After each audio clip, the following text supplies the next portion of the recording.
Of God calls us to awaken him. How will he find us when he comes? Awake and ready. And when he asks us to dedicate our lives more perfectly, how will he find us? Awake and ready.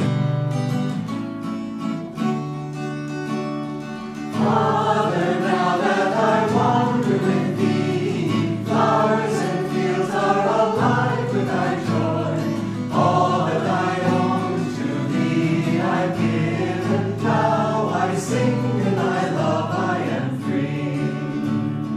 Father, now that I dance in thy name, birds and animals share in my song. All my sorrows, all my merriment, join in music to set hearts aflame. Everybody. Father, now that I wander with thee, flowers and fields are alive with thy joy. All that I own to thee I give, and now I sing in thy love I am free.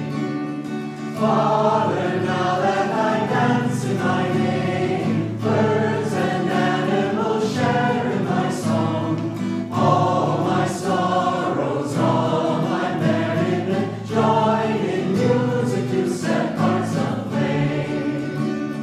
All my sorrows, all my merriment, join in music to set hearts aflame.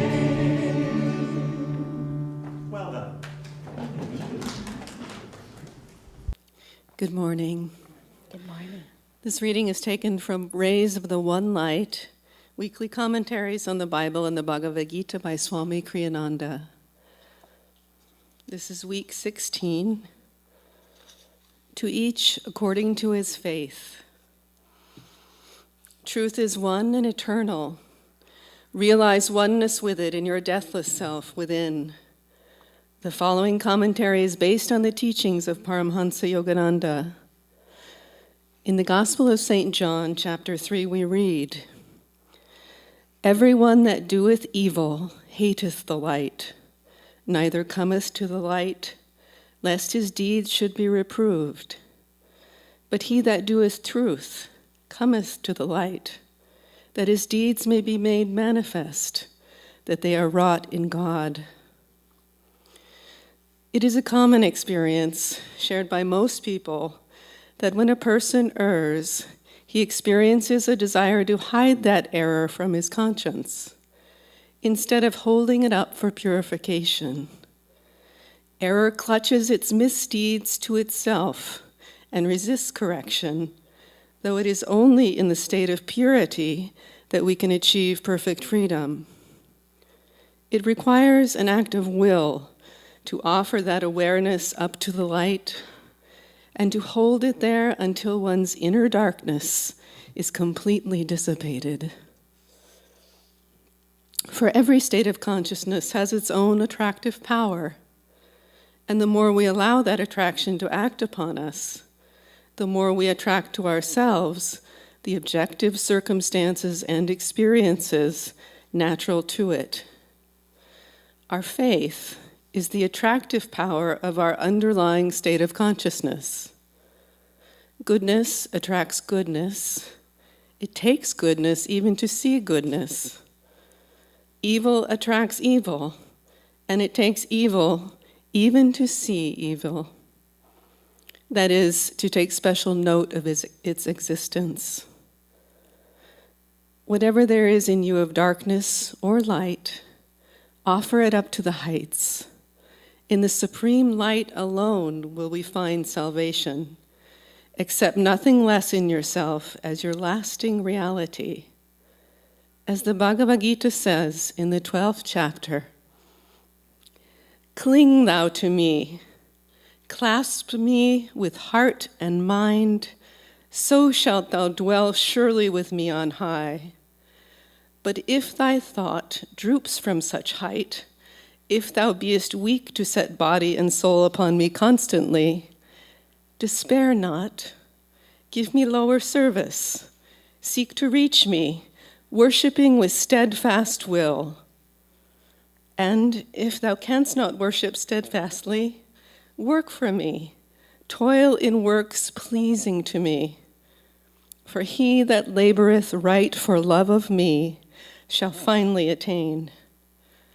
But if in this thy faint heart fails, bring me thy failure.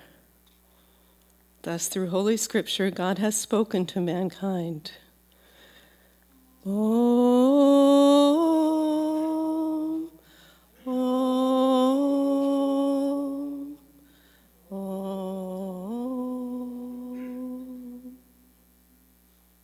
How is everybody? All right, let's talk about God. You know, I wish we had, for this topic today, I wish we had just a couple of weeks or so together. It is so priceless. The conversation of willingness, the conversation of how do we hold ourselves in relationship to our path, ourselves, our life. If you were at the earlier service, we talked briefly about somebody who came through the line last week, or a couple weeks ago, when we had guest ministers here. And we've known them for many years. And they were just very dismissive of us and went straight for the new folks. And they said, we know you. And it was, it wasn't and I don't care, it wasn't a personal insult, but I realized how informative it is of the things that hold us back, the things that tend to beset us in our relationship to life. We get into grooves, we get into ruts, we start to see ourselves and each other in very narrow tracks.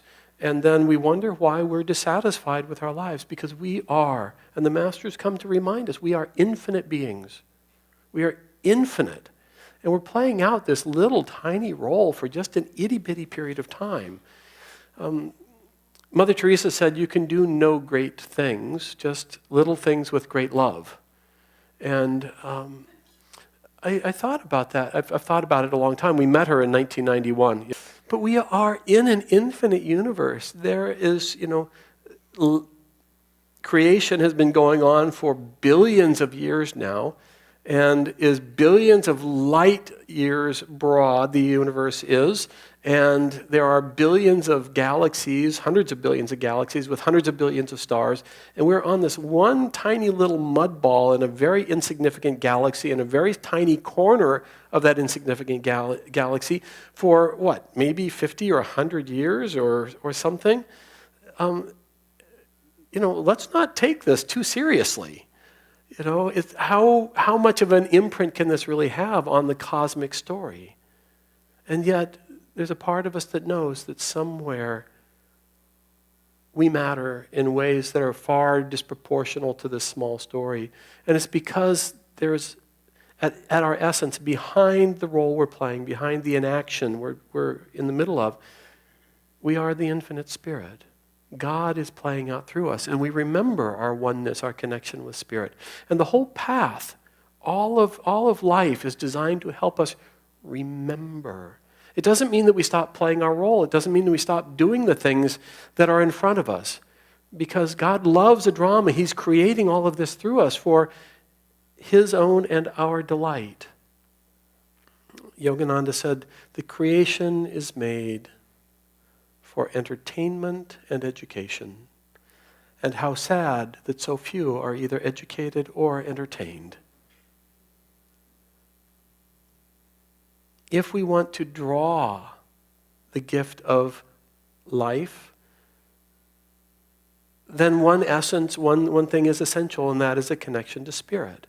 And that's not churchianity, it's not the forms and dogmas, dogmatisms of formal religiosity, but it's a true and genuine willingness to adventure into the inner world, to start to discover, ask the question, what's true inside? What's real? What was there before this moment? What's here after this moment? How do we find our way into the joy?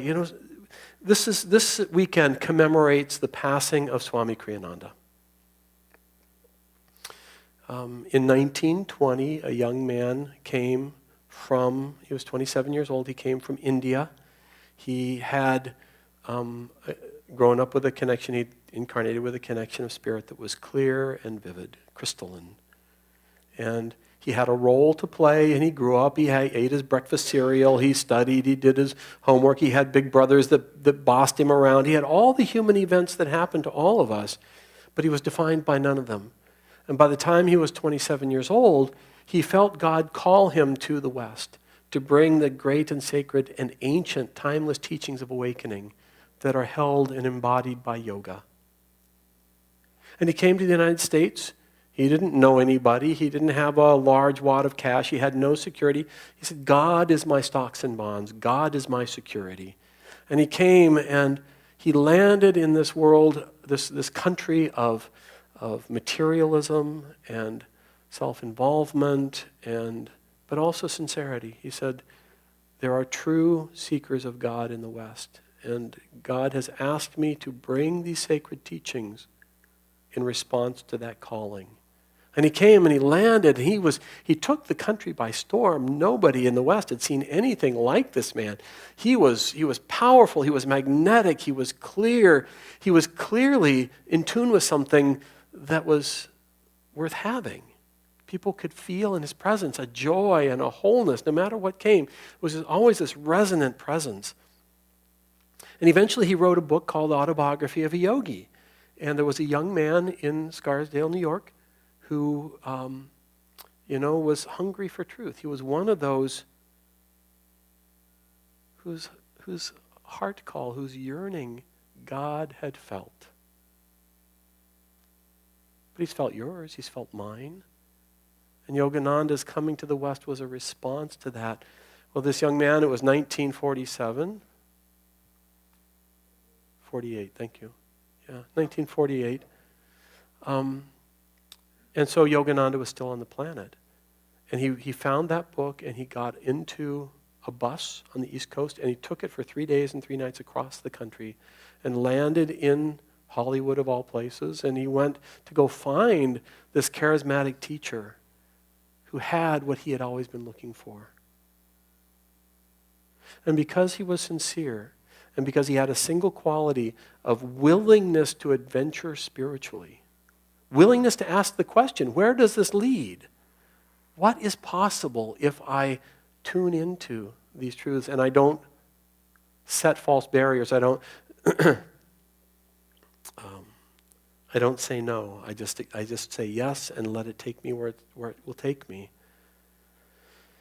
He became a disciple. He studied with the master for 3.5 years. The master passed, and in the course of that 3.5 years, Yogananda said one of the most precious precepts that he brought to the West was to create conscious spiritual community, to create places where all of life could be in one place, where simple living and high thinking would be the center of life, would be the very core of daily existence, and where we wouldn't have to get into little tin cans and rattle around to the next part of our lives, where we could be in one place and have long and durable and complex relationships with each other and with life and with the natural world around us.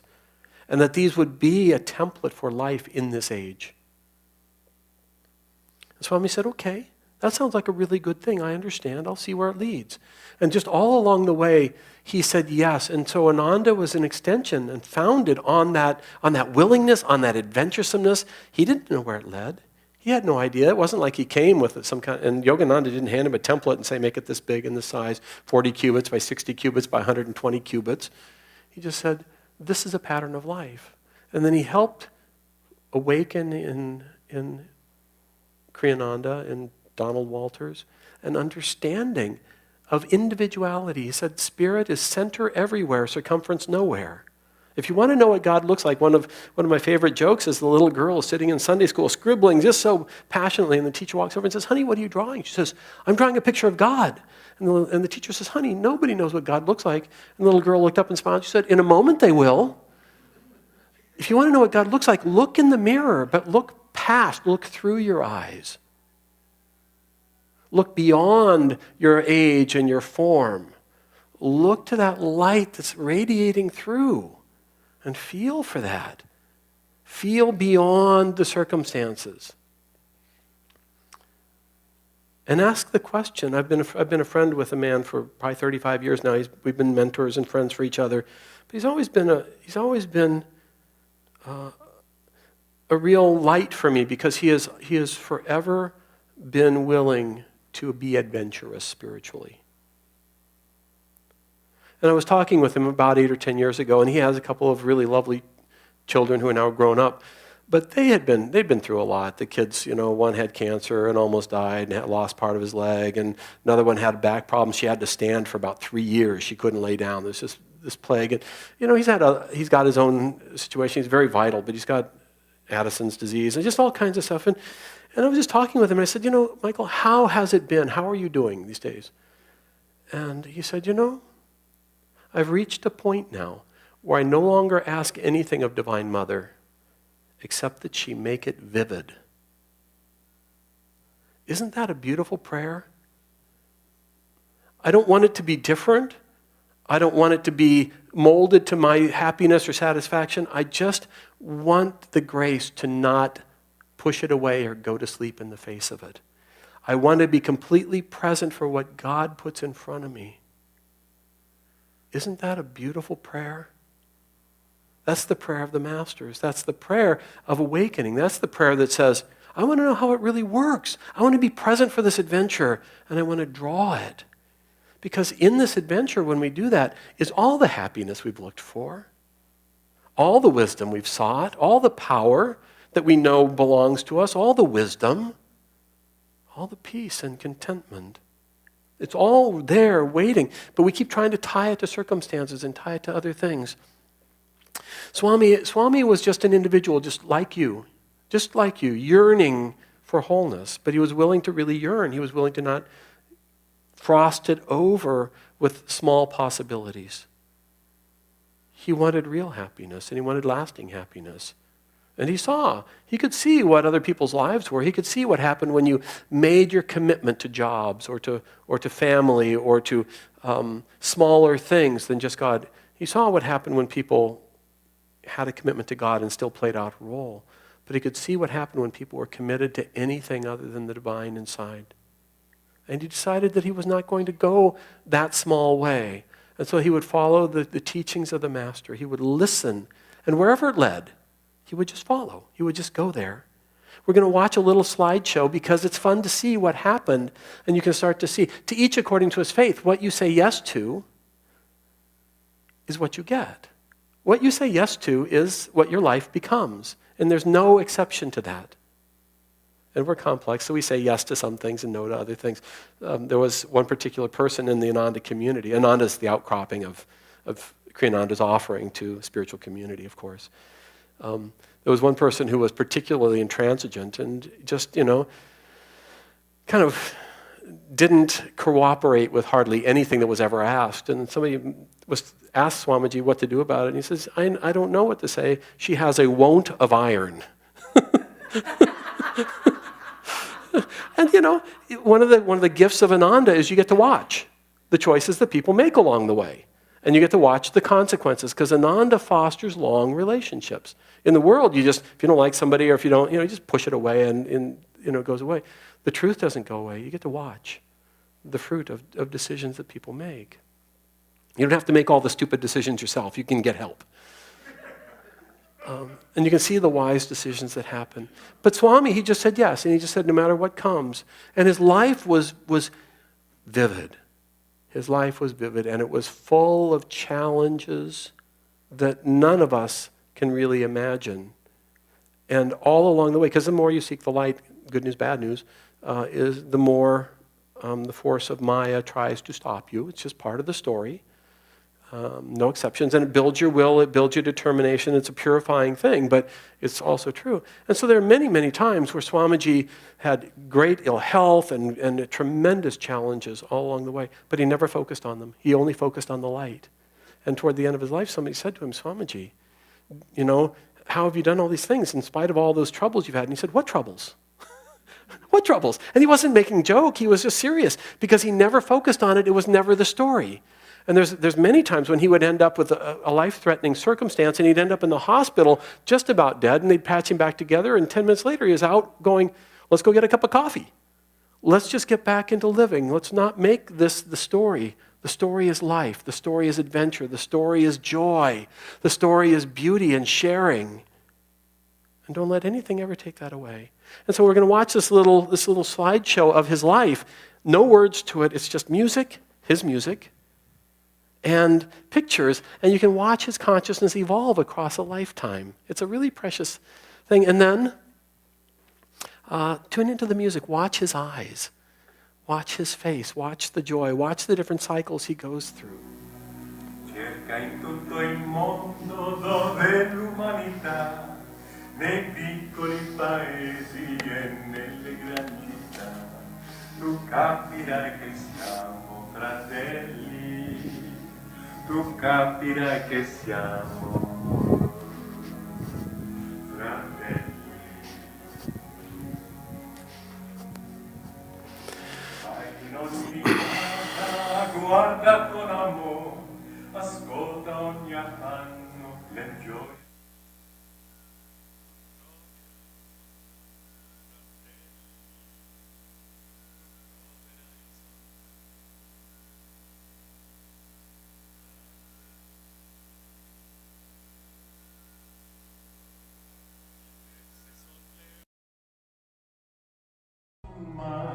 Ma sotto nel profondo c'è solo l'unità, così in Dio siamo fratelli, così in Dio siamo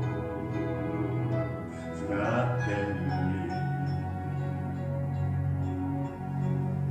Diverse le parole e la mentalità, ma dentro ogni uomo c'è la divinità, che dice siete tutti fratelli, che dice siete tutti fratelli. Fratelli siamo tutti figli del Signore, diversi nei vestiti, ma simili nel cuore. In Dio siamo tutti fratelli, in Dio siamo tutti fratelli.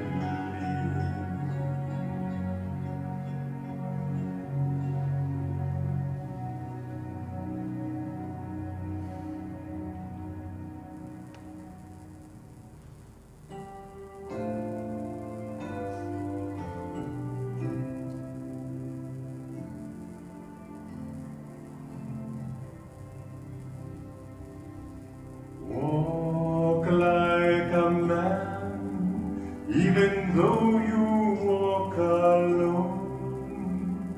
Why go to Buddha once the road is known?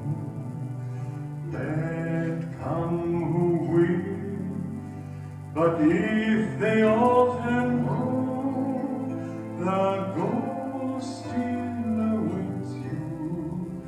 Go on alone.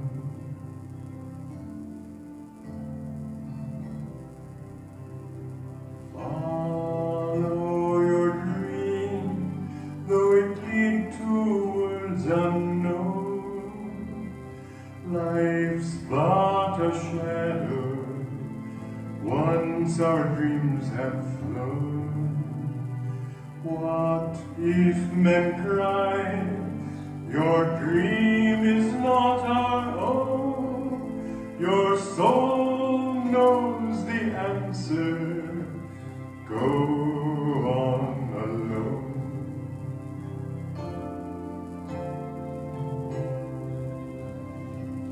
Give life your heart, bless everything that's grown. Fear not the loving, all this world's your own. Make rich the soil, but once the seed is sown, seek freedom, don't linger, go on alone.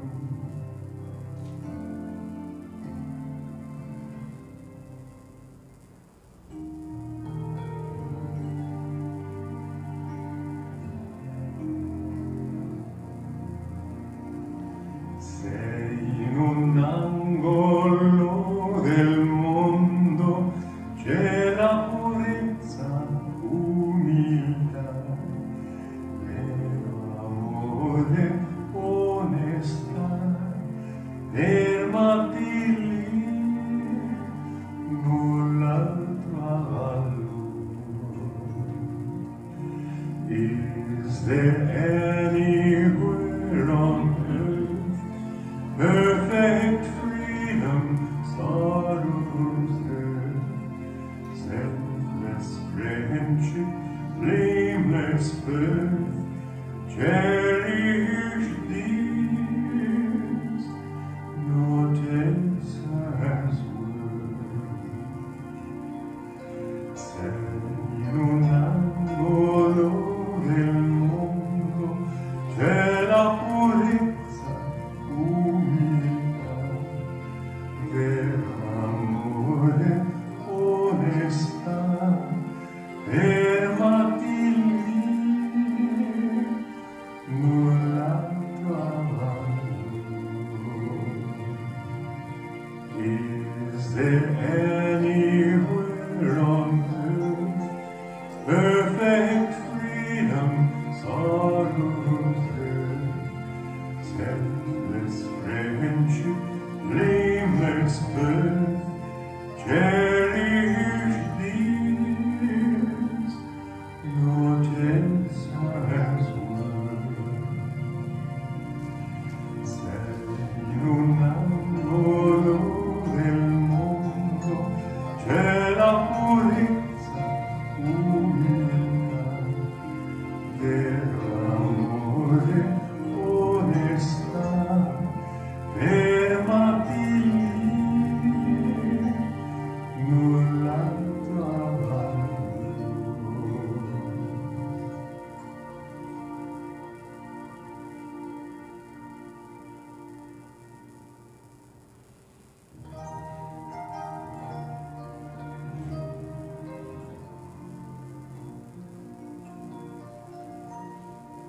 Dare to be different, dare to be free, dare to roam far like wind on the sea, fly like a god, soar high on the air, be strong in your courage when others despair. Never in anger, never in haste, go without pride, be never abased. Freedom is yours if freedom you give. To all give it freely, in freedom you live. Mountains that stand up tall to the sky tell us no dream is ever too high. Dare to defy them, brave that might be. You'll never know failure if victory you see.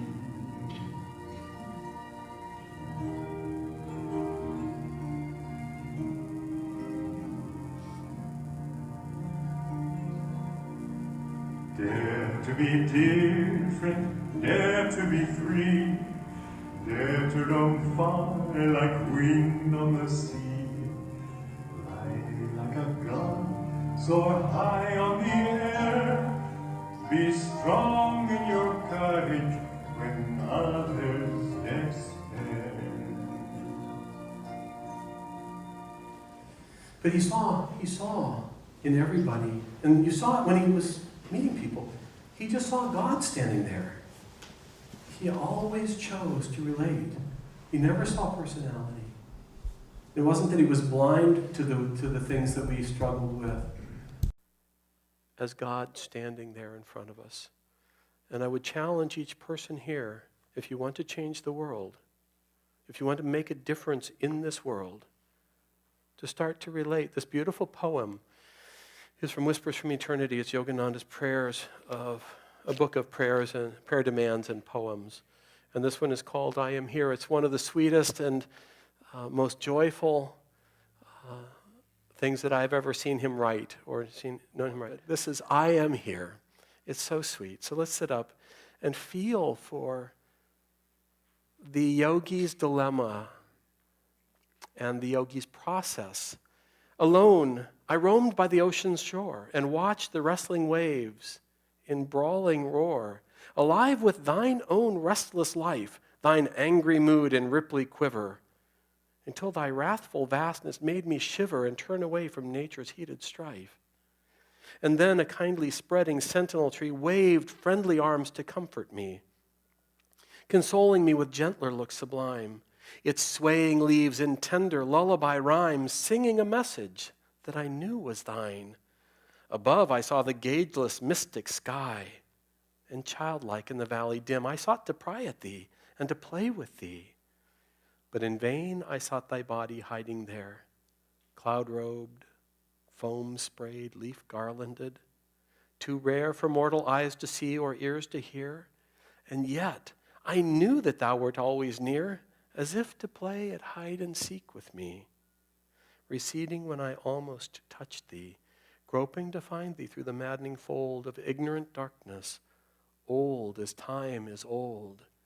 At last I ceased my search in dim despair, my search for thee, O thou royal sly eluder, everywhere, yet seeming nowhere, lost in unplumbed space, where none may clasp thee or behold thy face.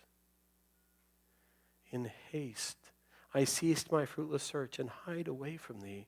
Still no answer from the wrathful sea, and only whispers from the friendly tree. Just silence from the limitless blue sky, silence from valley low and mountain high. Like a hurt child within the depths of me I hid and sulked, no longer seeking thee, when lo, unheralded, some unseen hand suddenly snatched away the all-black band that had so blinded me with fold on fold. No longer weary, filled with strength untold, I stood and watched again, a laughing sea instead of wrathful roars. A gay, glad world with mystically opened doors, with only mists of dreams between. Someone beside me stood unseen and whispered to me cool and clear, "Hello, playmate, I am here." Let's feel for that touch of God's hand, the playmate inside, that would help us to see and feel all of life so radically different from the outer appearance, filled with joy and beauty and wonder in ourselves, in all of nature, in all whom we meet. A moment of silence and we'll have some music. For